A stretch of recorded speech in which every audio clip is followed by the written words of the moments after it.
How's everybody doing? My name's Stuart Davis. How do you like my garbage truck?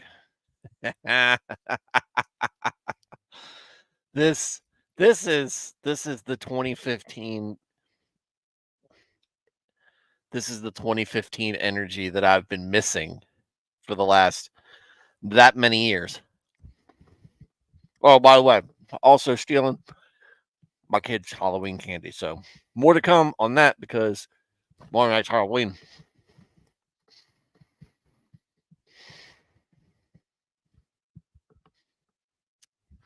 Sorry, that was a Rolo. It needed the appropriate amount of time to chew. How's everybody doing? Huh? Name Stuart Davis, like I said earlier. I do not own a garbage truck, though. Um, I am the host of A Flawed Man of God, which is where you're at right now.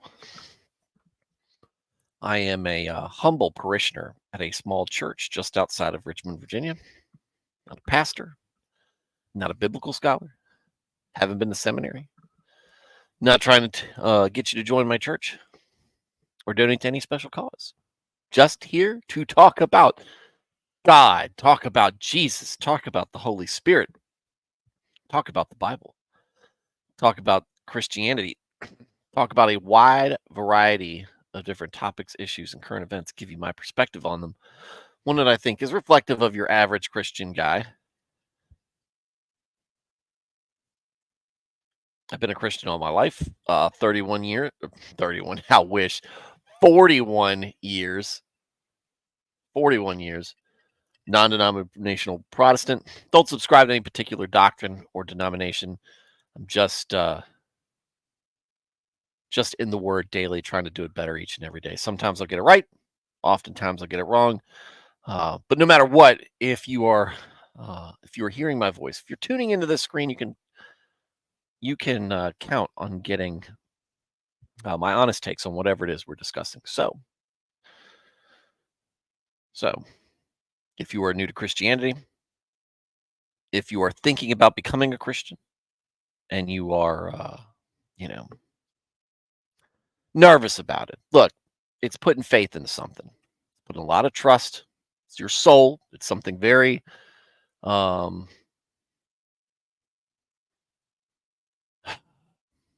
it's very, it's, it's a hard thing to do, and I understand that there might be some trepidation there, some nervousness, right? Some people, they just jump right into the pool. Others, they want to dip their toes in the water first, and maybe you are unsure about it, but you feel that calling. You know that something is missing in your life, and you really feel you're really hearing that call for Christ, but you're just having difficulty taking that first step, or maybe the second step. If you're here for motivation and reassurance, let me just put that out there right now. You're on the right track. If you are pursuing Christ, if you are diligently working to be loving, faithful, and obedient to Him, that then you're on the right path. And I would encourage you, the folks in the chat will encourage you, and anybody viewing should be encouraging you and rooting for you, praying for you, and hoping that you take that next step, that you follow along. And if that's all you needed, great. But I would encourage you kind of hang around. You might want to stick around, hang out with us, maybe learn a little bit more about what we talk about and what Christianity is all about, what who Christians are, right? We're not all that different from anybody else. We just have we have faith, we have a set of beliefs. So if you are already a Christian and you just enjoy getting Christian conversation and talking about Christian takes on things, welcome as well. We run this very similar to a Wednesday night study group or a Sunday school. It's all about small group. We've got a great group of folks who are in the chat. They are tuning in night in and night out. We are a small group. There are not many of us. So the good news is if you are in the chat and you put something in the chat, I will read it and I will respond to it. So there you go. That is how we operate here. And that doesn't matter whether you are new to Christianity or you've been a Christian all your life and you just you're more knowledgeable in the faith than me, you're more mature in your faith than me, or if so, somewhere in between, get in that chat. It's easy to contribute because I view the chat as part of the show. So tell me what you agree with or disagree with. Where do you think I'm right? Where do you think I'm wrong? What unique insights, perspective, or experiences do you have that you think we haven't considered? Or maybe you just want to add on to something somebody else said. Share your opinion. Ask questions. I might not have the answer to it, but we can certainly talk about it and maybe point you in the right direction. Or maybe somebody in the chat knows. And with that case, and with that all settled, let's get into the show. Nico, first in the chat. Hola. Welcome, sir. Thad the man. See, Trump is taking out the Dem trash. That's a big oof, right, guys? It really is. It's, you read it and you're like, well, folks with dementia, and nobody wants to say that, but that's really what it is, are going to say all sorts of stuff. The filter goes away. It doesn't just go away as you get older, but it just gets worse. And so, you see that take, and it's like, okay, well, Trump's going to run with that. A lot of folks are going to run with that. Great way to trip yourself up at the end. Emmanuel, what's going on, sir? Hello, been working for a bit. Yeah, I know, but I know you tune in. So I'm lurking for a bit here, guys, but it's good to be here when I have the chance now. Trump with the comedy is hilarious. That dump trucks, I mean, you kind of knew that was going to happen. You knew he was going to pull off something like that. It was just, but it's just so funny, right? They cut to the screen and there he is, big white brand new dump truck with Trump on the side, and he's like, "How do you like my dump truck? How do you like my garbage? Stealing my kids' candy, Halloween candy? Don't ever call me Jimmy Kimmel, sir. It is the dad tax. It exists in this house because we don't. This house isn't a democracy. This house isn't some sort of libertarian utopia. It is a benevolent dictatorship, and I take what I please. If it exists in this house, if it exists on this property, you have entered my domain. Nick Naylor, haven't seen you. Like the icon though. Off topic. What is the feel on Ricada? So, I know you. I don't recognize you as having commented before, and maybe you haven't been on the show, even seen on the show before. But I knew Nick before the YouTube channel. We met, just online group of friends. We have met in person, talked to him offline. I haven't spoken to him of all. Well, that's not true. Haven't spoken to him at all one-on-one since all this stuff broke loose. But the perspective I'm taking on it is, I'm praying for him because there's a lot of stuff going on. There's a lot of stuff he's saying that is wrong on a Christian level, and I think that's unfortunate. You don't like seeing people drift into that. Now, as far as all the allegations, again, we want to take a Christian kind of perspective on that. There is due process. Due process is a biblical thing. The court system is working, and it's working through. There's evidence, and if he's guilty, then he's guilty. But there is a path to redemption, and hopefully he follows that path. If he's proven to be not guilty, then hopefully he's able to pick up the pieces for the things that are obviously also going on, and just build up. But what I want is for him and his family to be at peace and in communion with God and in good standing with that.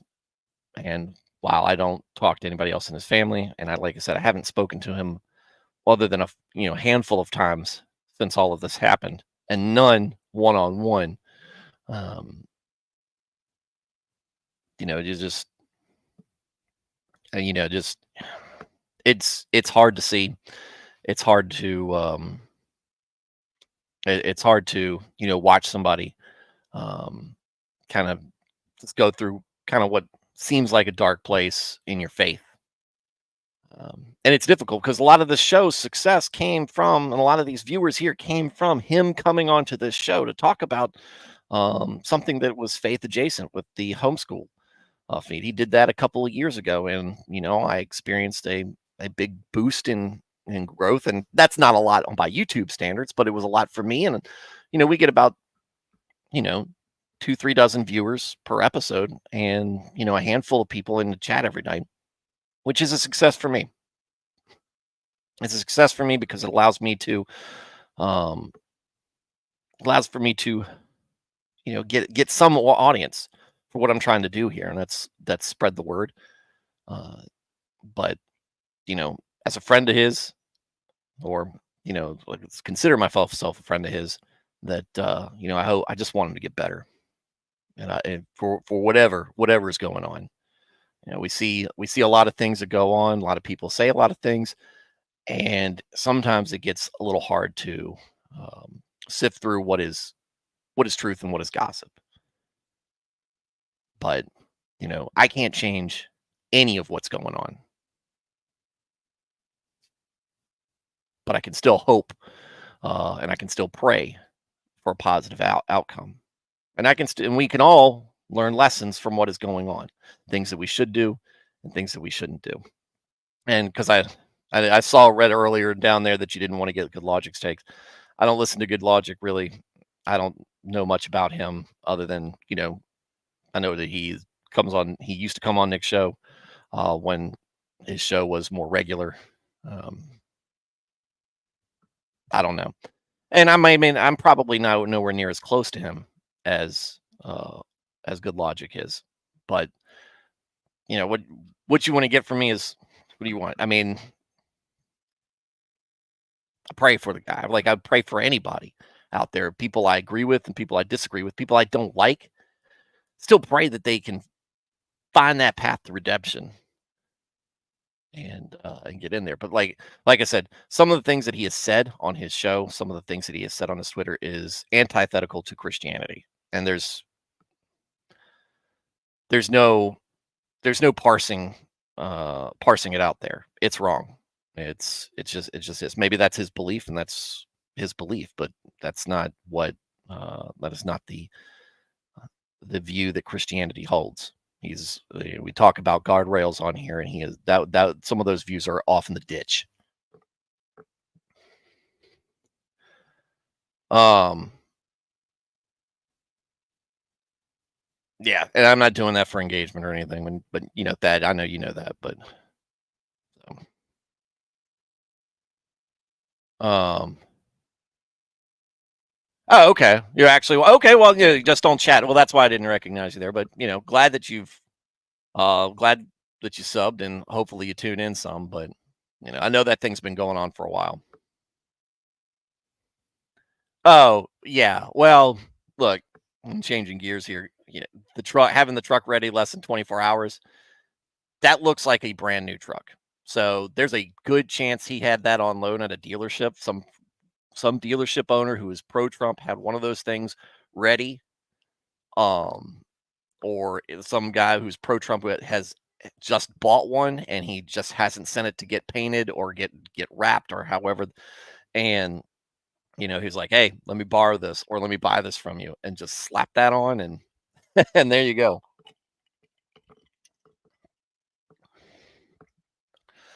So it didn't surprise me that he got it done that fast. Other people would surprise me. With him, it just doesn't.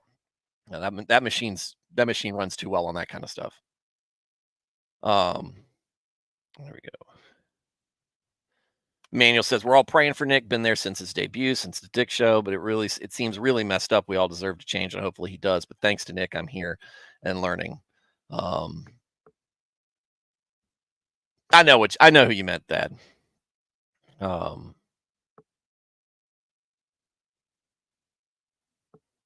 here with good people. Yeah. So again, from a distance looking at it, we had like I said, a lot of folks here in this chat uh were were kind of telling me, hey, your buddy's not looking too good, and I thought it was just some argument because I'd stopped. I hadn't been listening to the show because I got other stuff going on. And he that show, since he'd started streaming big time, had taken him away from a lot of discussions that we were having in group chats. So I just assumed it was just some more drama gossip. I didn't know that until I saw the infamous stream, how bad he looked, and that was difficult to see. Having the last time I really had seen him was when we hung out in Philadelphia about a year before, almost a year exactly beforehand, and the change in just his physical appearance was uh, concerning, to say the least, and the behavior was disappointing. But you know, YouTube, when you get to that level, and I think that this is part of celebrity in general, is you kind of put yourself in a fishbowl, and that is one of the double-edged swords we have here. There, where when you start having that fishbowl, there is no there you have no room for error. Not now, that's a big error, obviously. But that lack of privacy kind of comes with that when you start opening those windows and you start giving people a glimpse, more and more of a glimpse, and a longer, wider glimpse into your life. They're going to see the imperfections and issues and flaws in your personality, and not just the things that maybe they enjoy. But yeah, hopefully that answers your question, Nick. As opposed to giving you know a phone it in answer and saying it's complicated. I just want the best for everybody, right? And that doesn't mean people not be held accountable for their actions. I want people to be held accountable for their actions. Um, but I want folks to learn from mistakes and be able to move on. And we haven't gotten to it yet, but I think the big eye-opening thing for a lot of folks who maybe have not read all of the Bible, and specifically have not read Hosea, is when we get to Hosea, is really going to be the book where you look inside of yourself and realize that we are wretched human beings.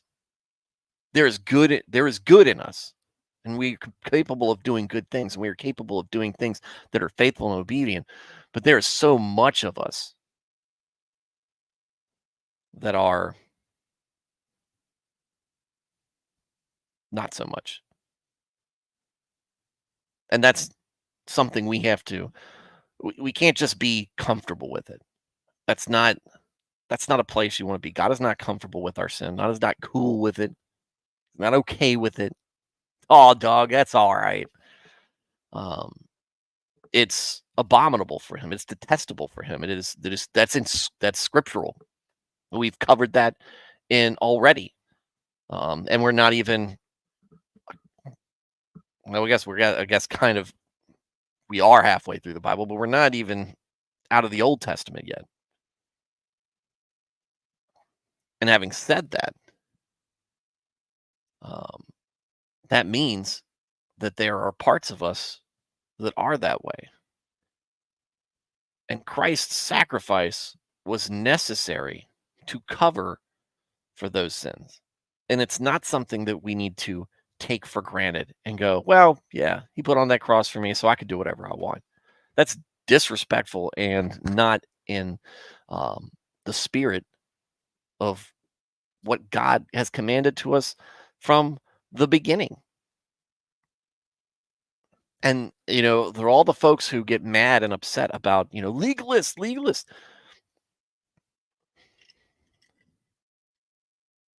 There was a lot about those laws when Christ came was not to change the law, fulfill the law. And his teachings didn't change the law. What they did was understand these there is a spirit, there is a meaning behind why God established these laws. There is a purpose behind them. And this is how we are to interact with each other. With love and kindness, fairness, grace.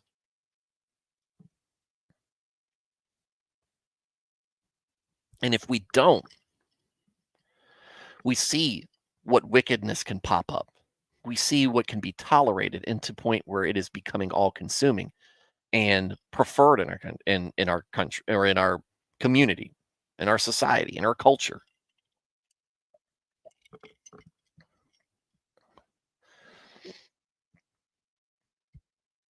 So we were not supposed to just go, well,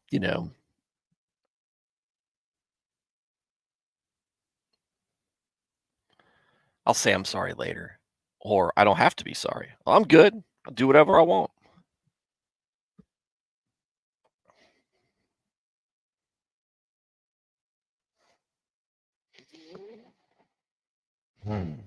Oh, Mr. Hawley is here. What's going on, buddy?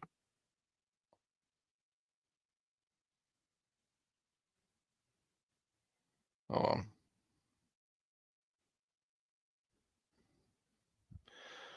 all right. Yeah, he was through his studio. He's fastest man to get it under 24 hours now. Yeah, he was riding shotgun. Owns the truck, doesn't need to drive it. Does he drive anything anymore? He's probably chauffeured in everything he does. Steve, glad to see you, buddy. Finally not asleep. All right, so right before we get back into reading the Proverbs, let's do some real quick housekeeping. Tomorrow night's Halloween. I'll be out with the kiddos, taking them trick or treating, and so there won't be a stream tomorrow night. That means Monday we should be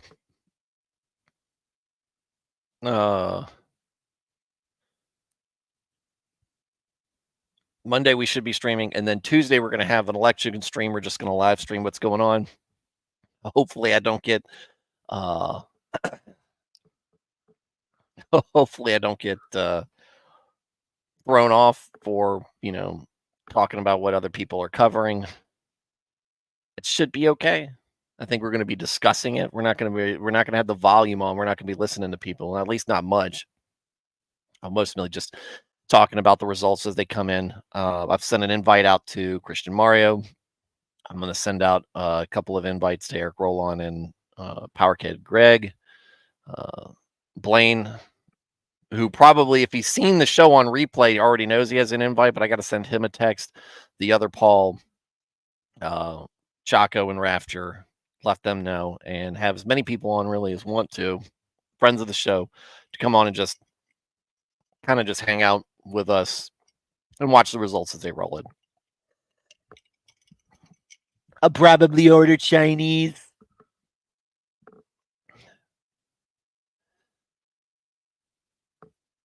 Oh, you missed your earlier comment. Saw Trump a few minutes ago giving a speech where wearing a safety vest. I was confused until y'all told me about the garbage truck. It was good. It was good.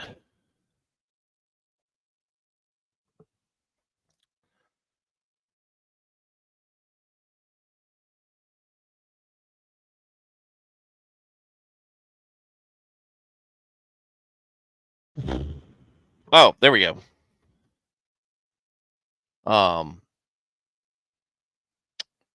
Well, Nick, I hope you got the answer to your question. I don't know if you stuck around for all of it or if you just headed out after you got that. But there you have it. All right, let's see. Nico's back. All right, We're back in Proverbs, right? Steve, if you want to catch up, we got a lot of episodes since you were doing since you were away doing practice. But look, just glad to have you in here.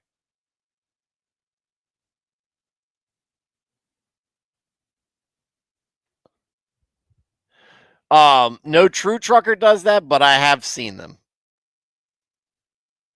No, we haven't. You haven't missed anything yet. Hang on. Part 4. That means we're probably picking up. Yep, yep, yep. All right, here we go.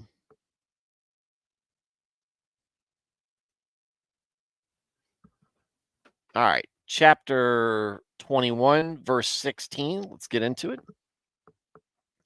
A man who wanders from the way of understanding, godly wisdom, will remain in the assembly of the dead. Right. And you can tie that into kind of what we were talking about earlier, tie that into, our own personal stubbornness in things that we think we want to be right on. It's one of these things, and I used to harp on this more at the when I on earlier shows. But you have to be willing, and you have to come to the understanding that just because you have an opinion,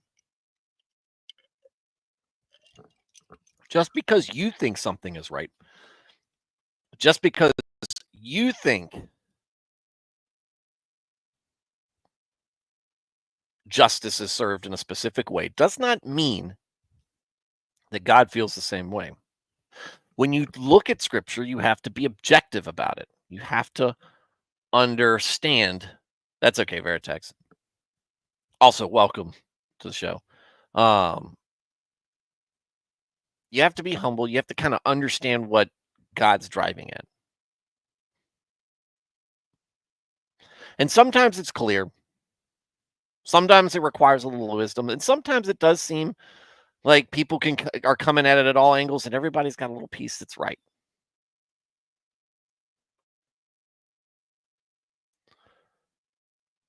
But I think what goes on, what you see in the Pentateuch is pretty clear. And it doesn't take a lot of critical thinking to understand why. It may take some seasoning in life and understand how people interact with each other, maybe understanding a little bit of how history works, maybe just seeing a little bit of life unfold in front of your own eyes. But I think what we have learned is the tolerance of things that God considers wicked ultimately change our culture for the worse.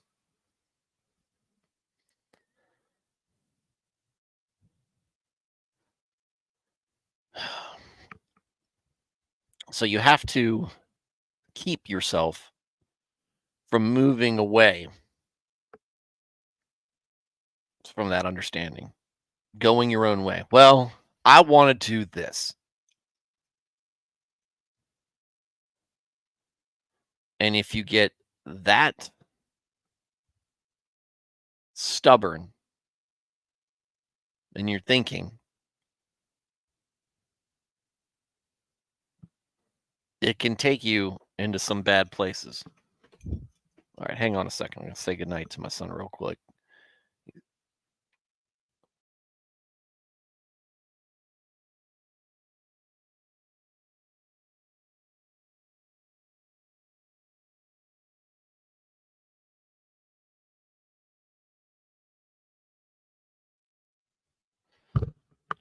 All right.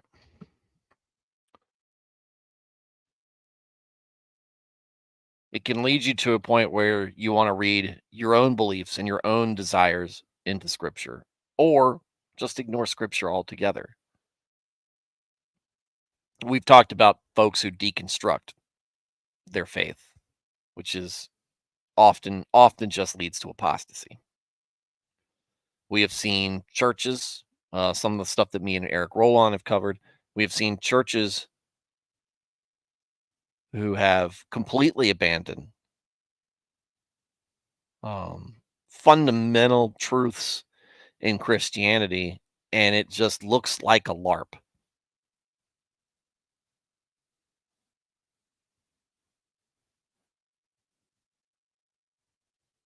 And instead of the scandal being what happens that should bring shame, they just want to celebrate it. They want it to be okay.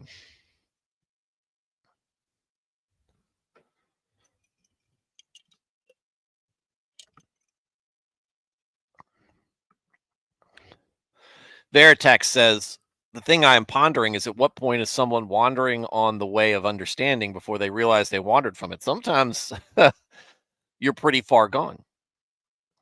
I mean, like when the things that I allowed to happen in my life and in my family, the things that I could have stood up for, the decisions I could have made that would have been uh, much better, the sins that I committed because I'd become weak in my faith, intolerant.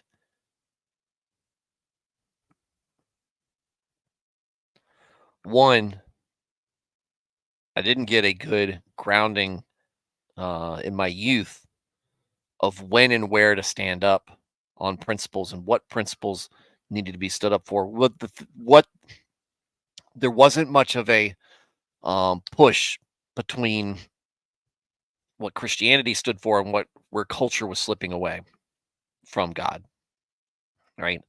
And what we needed to be watchful for. Now, that wasn't great. Again, I am responsible for my own actions and my decisions. So those are my sins. But I didn't feel prepared for it. And when I got back in the church, I started what and I didn't like I said, faith didn't leave me. Still believed in God, still loved him and still believed all the things that I should have believed in. But it's one thing to believe, it's another thing to stand on those beliefs. Stand by those beliefs and guide your family by those beliefs. And when I sat in that church with a 1-year-old kid and a wife of 5 years,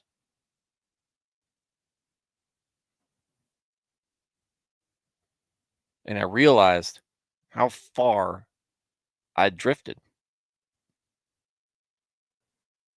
And that is somebody who just wanted to believe the same things he had been raised believing. So it doesn't take that long for you to wander away. And you can wander away much farther than that.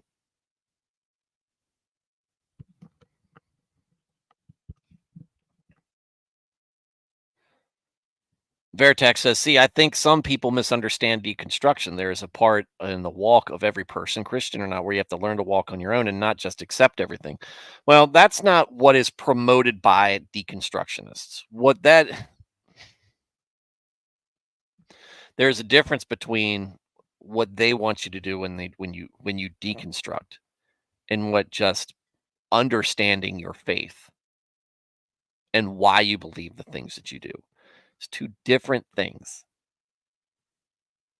They're all about tearing down the foundations, right? Because and almost always it's amazing how much the deconstructionist movement centers around sexual sin. It's all about sex so much.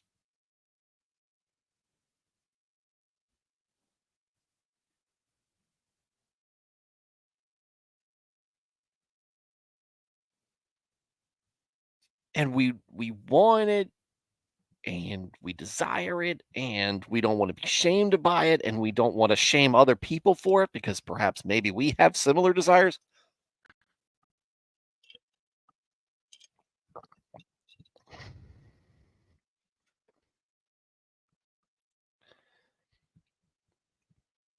It's it's just amazing how much of the modernists that it's just all a lot of it comes down to that. a lot of the worst things that the worst temptations that we're going to have. And who does that affect most? It seems to affect men most. Sexual desire, right? We're supposed to be the leaders of a family. We're supposed to be the leaders in the church. We're supposed to be we're supposed to be guiding along the lines that Christ gave us. Folks are looking up to us to keep them on the path. So of course, this is going to be the angle of attack that Satan uses. Sorry guys, I got a bit of indigestion.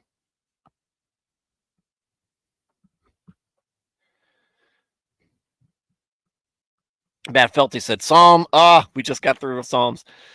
49:14, like sheep they are appointed for Sheol. Death shall be their shepherd, and the upright shall rule over them in the morning.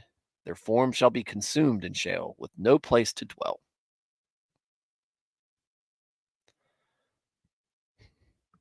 It's sad though, right? Like you're glad that we desire justice to be done. And we want the guilty punished. But we also want forgiveness for ourselves. But it's sad to know that some folks aren't interested in seeking repentance or redemption or forgiveness. They don't care. They don't want it. They want to do what they want to do. And they wrap themselves up in their sin, and they wrap themselves up in what they want to do. And God becomes a secondary, tertiary, or worse aspect of their lives. You don't want to see that happen. I feel bad seeing that in a person who I don't like, who I think is scum.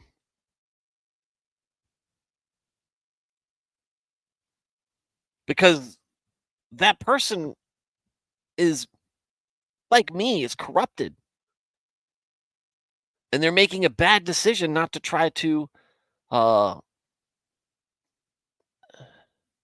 to walk away from that, to walk towards God. And what they are walking towards is an eternity of damnation. And who wants to see that for anybody? But that's their decision. Calvinists aside, and the whole predestination thing. I think we can all look at it and go, man, I wish that wasn't happening.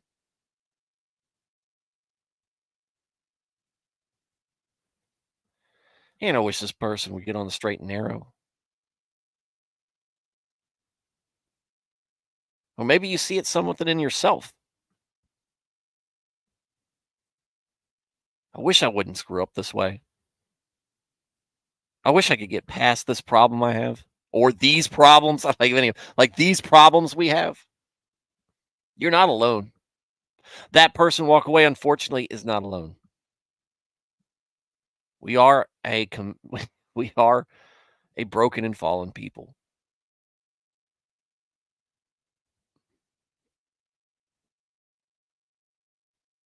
But we have a way back.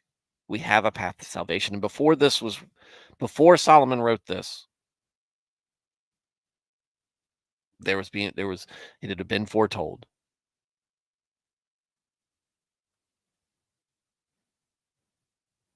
And Christ gives us that.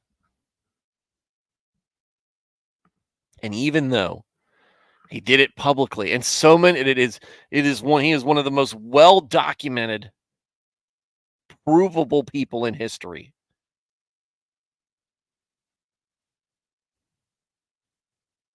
And what he says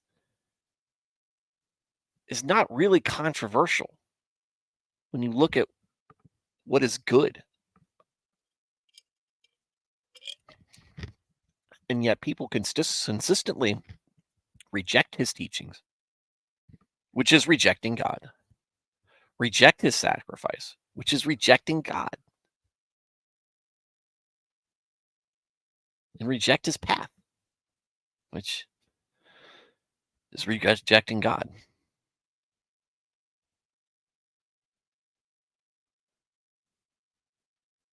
This life is temporary. Eternity is a long time. What we go through now, difficult as it may seem, painful as it can be for some of us, or is great for those of us who have getting blessings. I look back at my family's. It's a tremendous blessing. The things that I get to experience, and I hope to God that they get to they get to experience the same thing, if the Lord willing, and doesn't come and end things before they get that opportunity. But you know, when you see the good parts, the wholesome parts, when you get it, you get that's why God loves us. That's why God cares. That's why God tries to teach us. That's why God sets a path for us, because I can see it. I see it in the way that I want to lead my son and my daughters.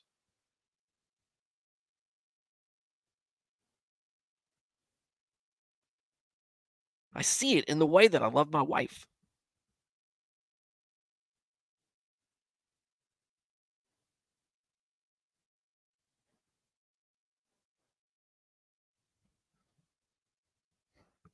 But ultimately, they have to stand and fall on their own. I can only teach so far. I can only lead so far. And I'm responsible for myself as well, and my own flaws and problems, and the things that I must answer for at judgment.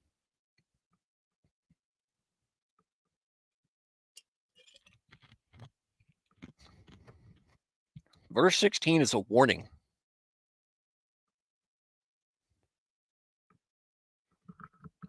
It's a warning, and it's a reminder to us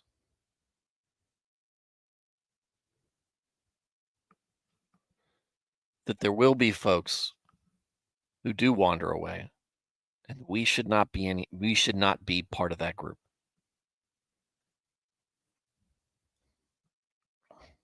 Vertex says, I know, I get the difference. They don't understand the difference from enlightened introspection and growth and what's really revolution.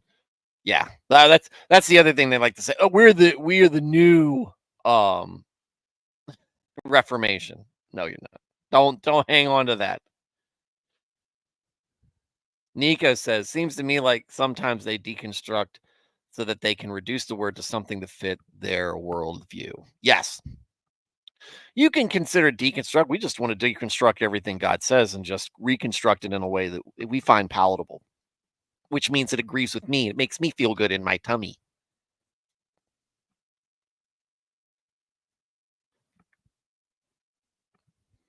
I can do what I want because I have reconstructed my faith into something that makes sure that everything I like is right and God agrees with. Woo wee. That's a deconstruction is a thing from postmodernists. Listen to some James Lindsay. I'm actually not a fan of James Lindsay. Sometimes he says some things that are good, but he says a lot of stuff that I don't get behind. He's a little weird. To me, I find him a little weird. Vertex saying it's the blind leading the blind, really. The point is to learn to reason for yourself, not just reject everything you were taught because it's what you were taught. They used to call themselves young, restless, reformed. Now they are no longer young. young. If they are still restless, none of us are young anymore. If they are still restless, maybe they need a CPAP or a new mattress. I'm not even sure about being reformed. Yeah.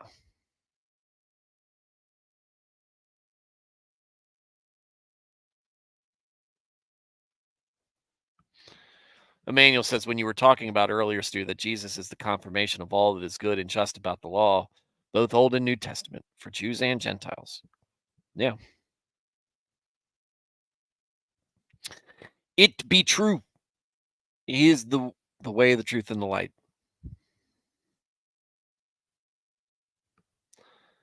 None get to the Father except through him.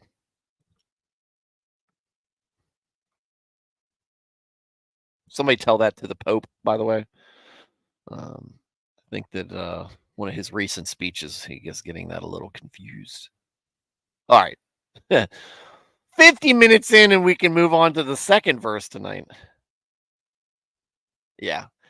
Yeah, Emmanuel, kind of repeating what Nico said earlier. The deconstruction is all BS, moving the goalpost, trying to live through sin. Yeah, just about to be comfortable, trying to clear your conscience.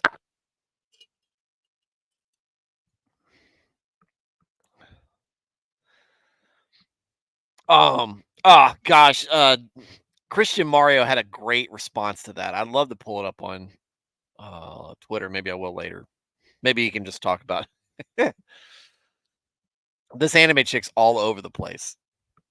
The Warhammer groups that I've been seeing on Facebook, she's part of all those memes. It's kind of funny just seeing her pop up everywhere. Veritex, many of them, like Derek Webb, fail to see that there are other ways to interpret the Bible. There's only one way, right? The King James version. Veritex, I marvel at how many they say they believe Calvinistic predeterminism whole hog. Is that her name, Lucia? I'm look, I just see it popping up. It's everywhere. It's everywhere. Except for Protestant circles. Well, it's not there yet.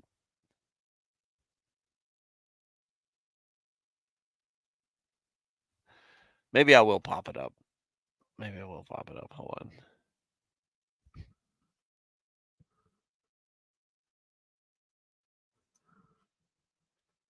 See, I still type in Twitter.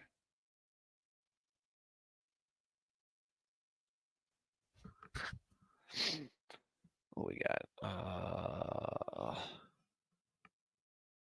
Super Christian Mario.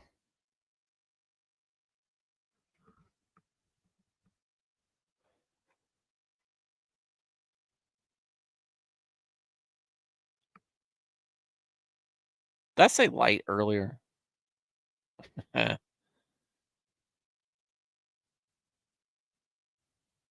Let's see.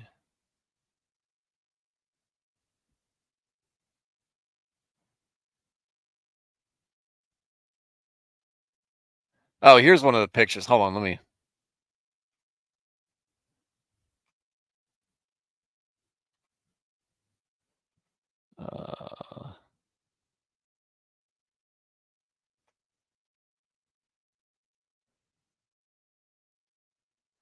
This girl right here.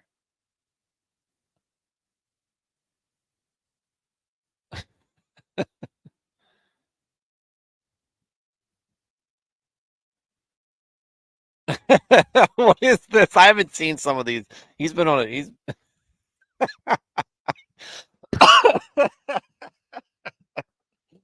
oh gosh. Stop it. Oh, he posted. Oh, this is something we're gonna go over around once Christmas time starts up. I found that, tagged him in it. That's from the same guy who does the Psalms that I share when I'm taking a break. Where is it?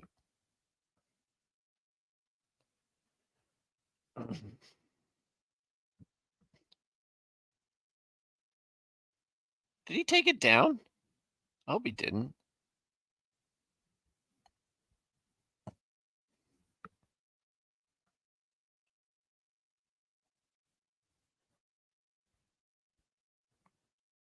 Daggone it.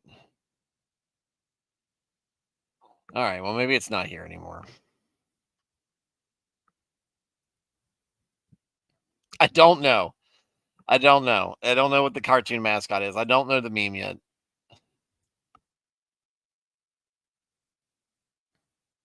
Oh, it's already in the memes, Emmanuel.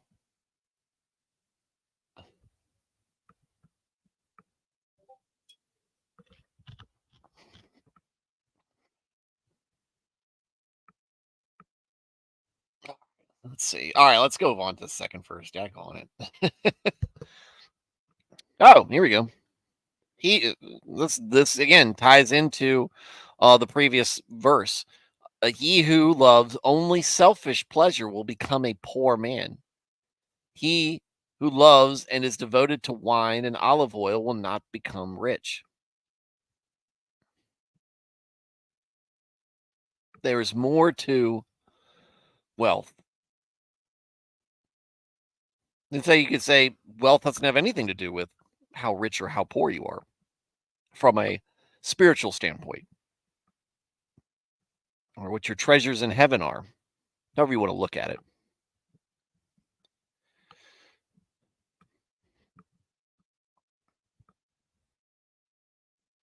Pleasures of the flesh, selfish pleasures, greed, lust, gluttony, all that kind of stuff. It eats away at you from the inside out. Oh, thanks, Matt. Jeez.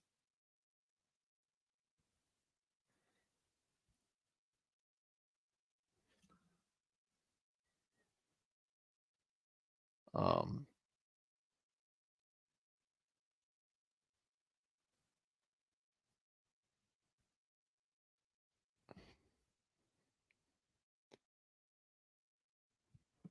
where was I at?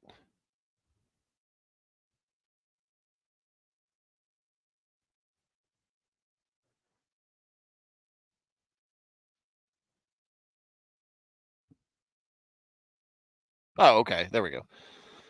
All the things that you're doing, uh, self-serving, the part of your greed, lust, whatever, gluttony. I think that's what I'd said earlier. That stuff won't enrich you. Might make you feel good for a moment. I think anybody who's battled and overcome addiction or really understands their struggle with addiction will tell you. Um, Feels good for a moment, and you chase it. You're chasing that. You're always chasing that high. You might have heard somebody say that, but you're chasing that first high. You're always chasing that feeling because how you feel afterwards is crappy.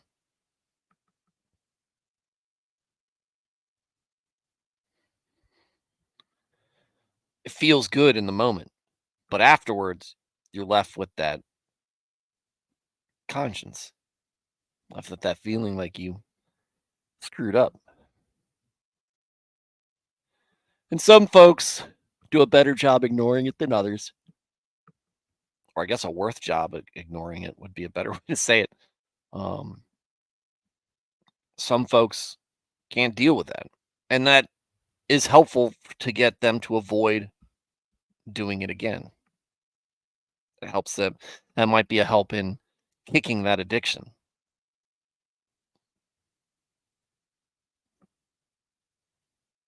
But giving into it,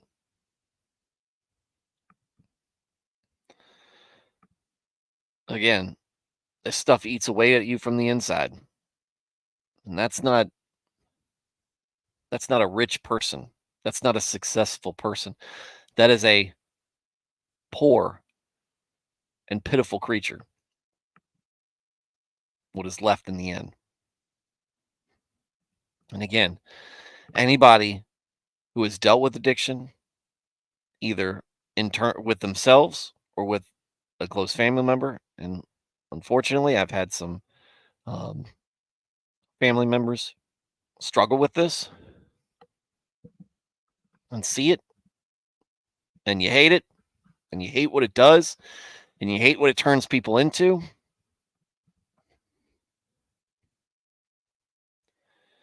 And for many people, it either ends up in death or you're a shell of your former self.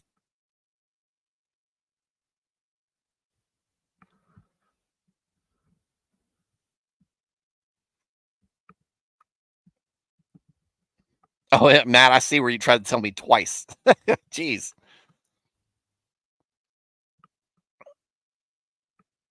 The wicked, this is moving on to 18. The wicked become a ransom for the righteous, and the treacherous in the place of the upright, for they fall into their own traps. Interesting. Let's see what the Niv says. The wicked is a ransom for the righteous, and the traitor for the upright. All right, chat. What are y'all getting out of this?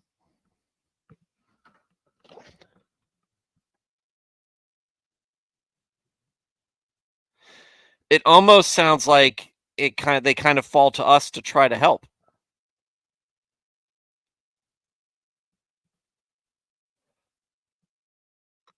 Or is it saying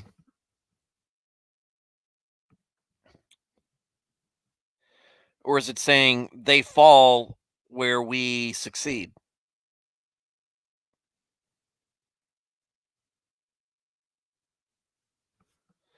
When we are in conflict, when wicked is in conflict with the righteous, uh,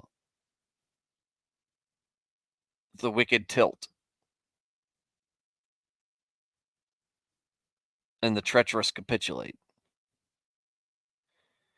because they end up falling for, again, their own issues, their own sins.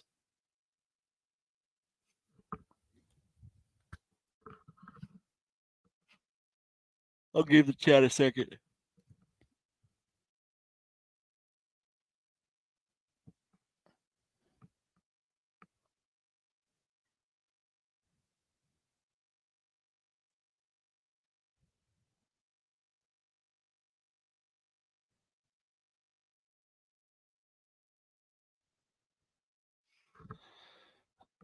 Do any of the other versions say something different than olive oil?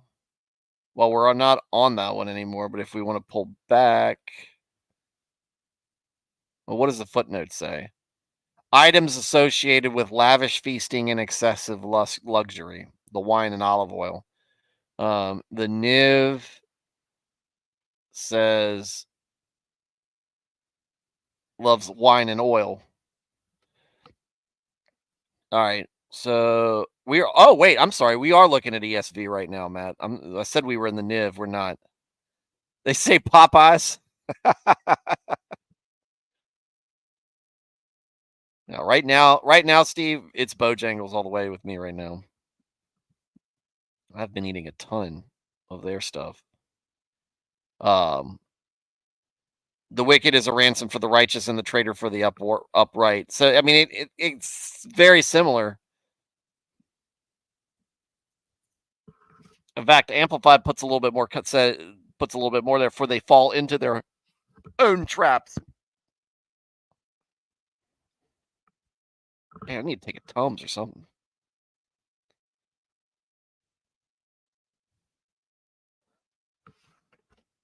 Everybody stop. Vertex, what?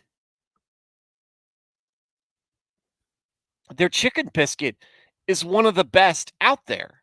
It is potentially the greatest chicken biscuit ever made. Sir, I kindly ask you to stop.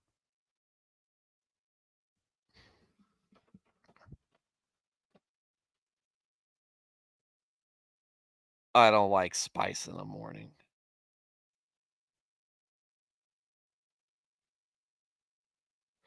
Well, nobody's perfect, Vertex.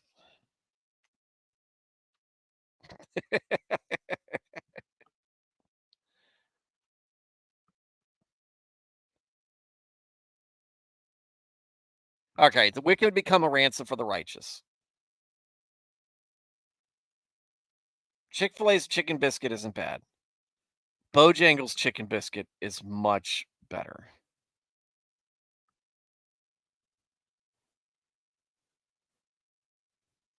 But like you said, you don't like spicy, where Chick-fil-A is much more on the sweeter side.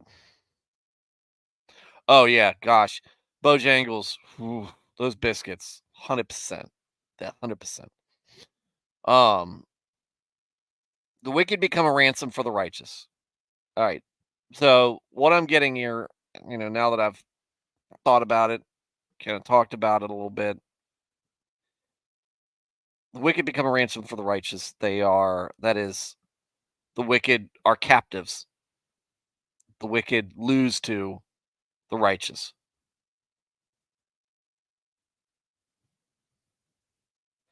And the treacherous against the upright, because they fall into their own sins.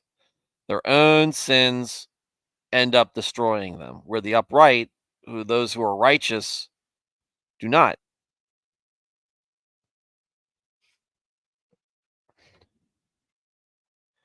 Yeah, Matt, I've got it up right here. I said it was the Niv, but this is actually the ESV. Wicked is a ransom for the righteous and the traitor the upright. So like I said, it pretty much says the exact same thing, except for the amplified adds this part here where they fall into their own traps, which I think helps here kind of say that it is what it kind of puts into perspective what this is driving at, I think, is the wicked against the righteous and the treacherous against the upright. The bad, the evil lose because their evilness consumes them. And they can't stand before the righteous, which is immovable. It is truth. It is right.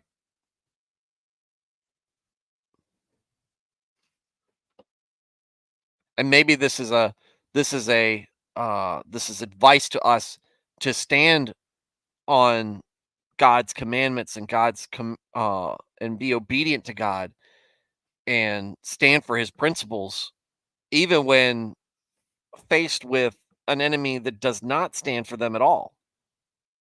And we might feel like we can't win,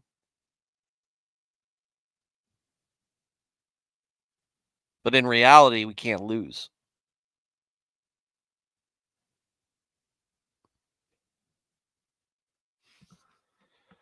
Veritex, it also does have a very much, it does kind of have that feel, that scapegoat on the Day of Atonement does kind of have that kind of feel to it. Oh, oh, you're reposting. Oh, okay. Isaiah, which we'll be covering sometime next year when we get through with Proverbs.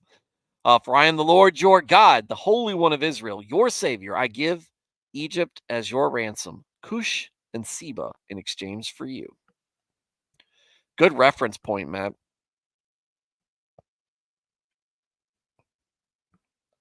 All their own devices and actions. Sorry if I'm coming off as slow, guys. I'm not gonna understand all of this stuff. And that's why I'll look to you guys to kind of help me through it.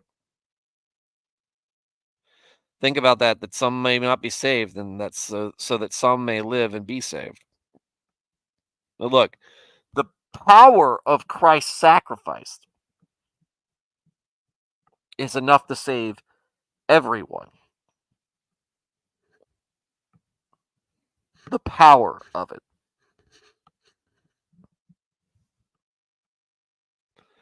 Will it though? No. And I don't think some are not saved, so some that will. That's I don't think that some will not be saved, so that others will be saved. I think that's more. That to me sounds Calvinistic, and they might disagree and say they don't agree with that. I don't know, but um, no, it's just that some will accept it, some will not. Some will run towards Christ, some will run away from him. Look at Steve with speaking of spicy in the South. Look, Michigan's not even ranked this year, sir.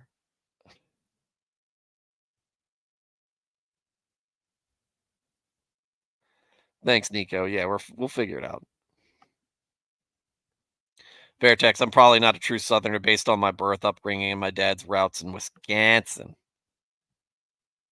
Hey, does he have a garbage truck up in Wisconsin? Golly, it's so good. All right, 19's harkening back to an earlier verse. It's better to dwell in a desert land than with a contentious and troublesome woman. I would rather be, again, alone, exposed to the elements, without water, scarred by dust, by sand and on the wind, baking in the heat, than be in the house with a wife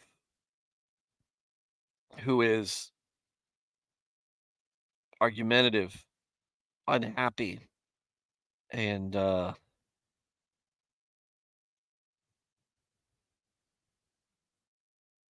overall unpleasant. And again, it's kind of like we talked about it. If you are part of the reason why that's the case, based alert, based. The Bible is right, though. Yeah. Again, she could be like that naturally, in which case, sorry for you, buddy. You need to be discerning in who you pick to be your wife. But if this is something is a result of your failures and she is unhappy because you are not being a good husband, you're not leading, you're not providing,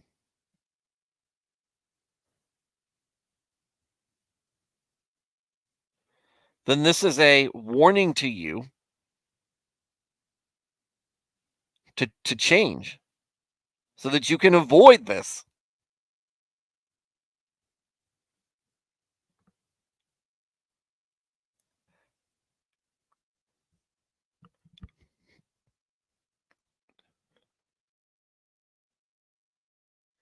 Well, I mean, who else are you dwelling with? Your mom, sisters? Easy in that regard, easier to escape, especially in that culture.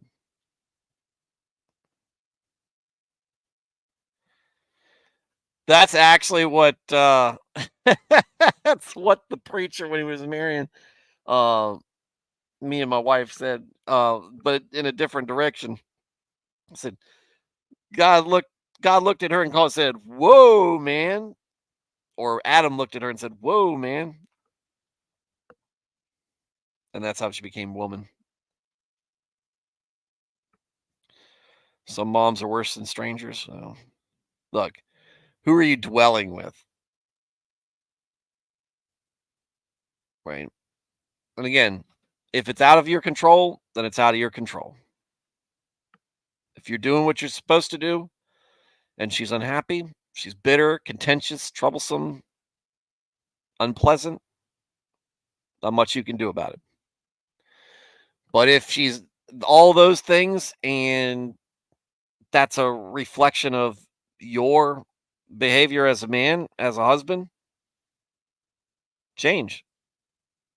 And perhaps you won't be living in the desert no more.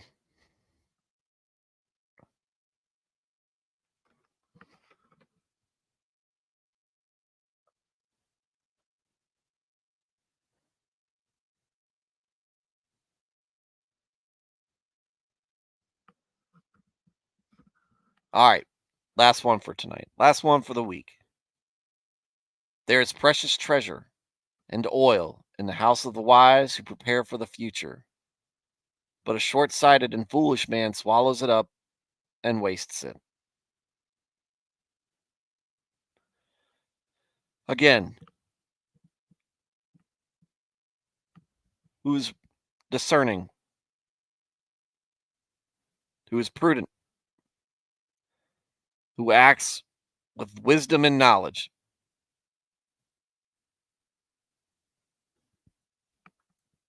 You gather things up, you prepare, and you reap what you sow. So if you take the time to do what's right, if you take the time to study and strengthen yourself,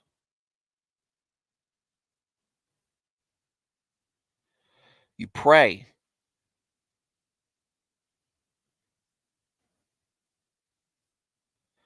you lean on God, you trust in Him, you lean on your congregation.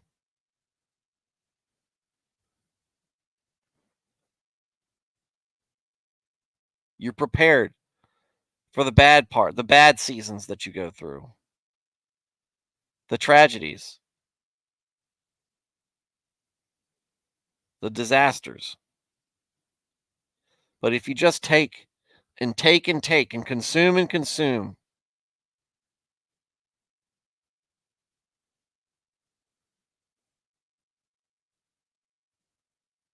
what are you going to have left? What are you going to have to build up? What are you going to have built up? when times are troublesome.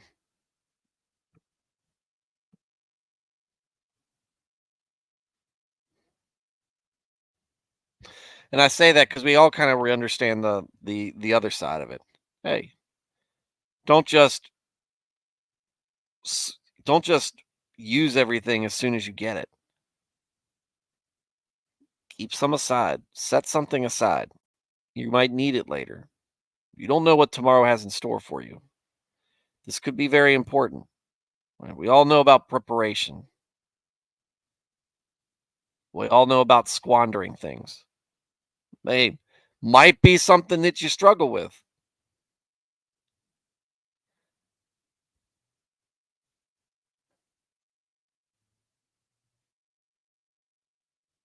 But if you look at it from a faith perspective,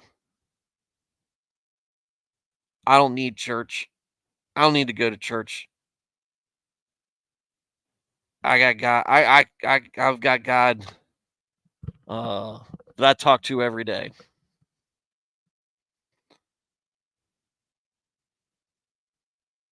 God knows me. Well, yeah, he does. Doesn't mean you're doing what he did. That doesn't mean he's happy with what you're doing. That doesn't mean you're doing what he wants you to do. They just want my money. Make up all the excuses. We've heard them all.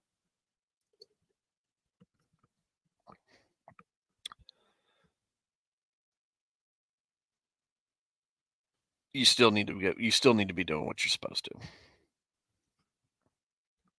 All right.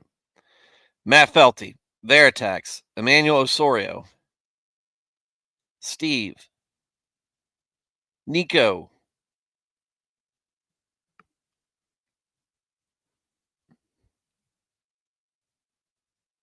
Thad the Man.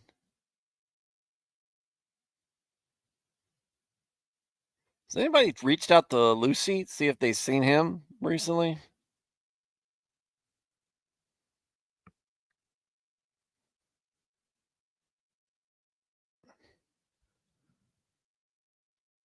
Nick Naylor.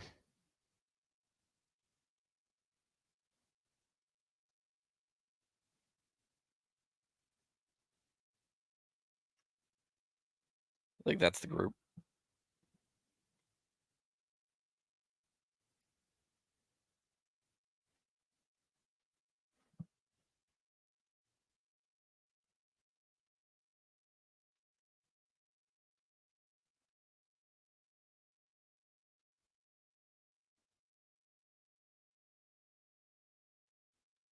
I lost a subscriber.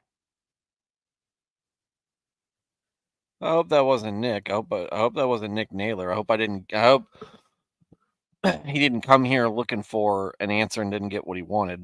I don't know what he didn't respond after I gave him the answer. So I don't know what he was looking for there. Right. I know that there's a lot of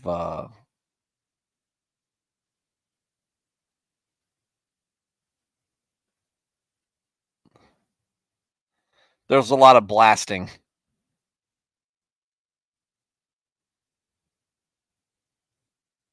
There's a lot of blasting out there. I don't need the dog pile onto it.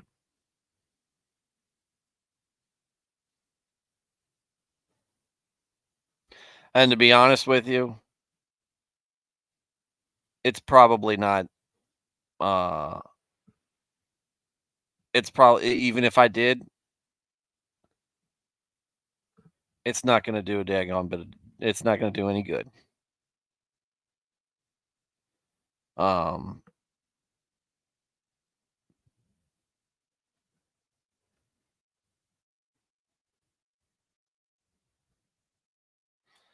the uh, the embarrassment and the ridicule and all that stuff. Um, you know that kind of comes with the territory.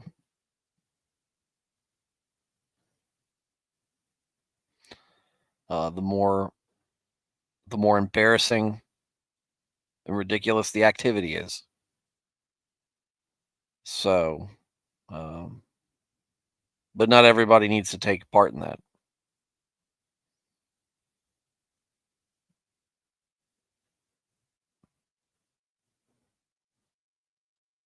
And I think we're all disappointed in a way.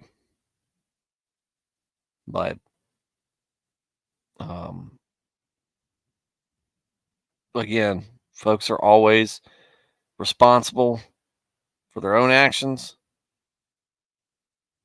We can pray for them. We can hope that they see the guidance and the wisdom in God. Um, and we need to be, we need to find comfort. Uh, we need to find comfort and the ability to forgive if the person seeks it. Know that people can change and people can overall overcome uh, their mistakes, and no sin is too great for God's grace on us.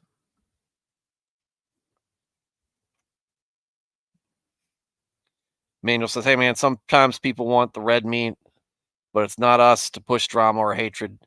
You're good, Stu. Don't sweat this stuff." No. And I could just be reading into it, right? I mean, but you know, I kind of hope when he asked that question that he might have something that he wanted to add. Um, but that's also, my desire to have folks interact in the chat. I like I like having a conversation. I mean, and because when I'm asked a question, it's like, what do you what do you want? I'm not an authority. I'm not authoritative voice on anything. I have opinions. I have things that I'm okay with sharing. I have other thoughts that maybe I don't want to share.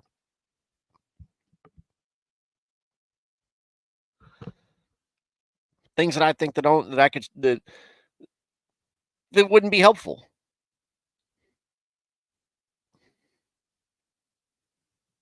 But what are you gonna say? What are you gonna do? That's that's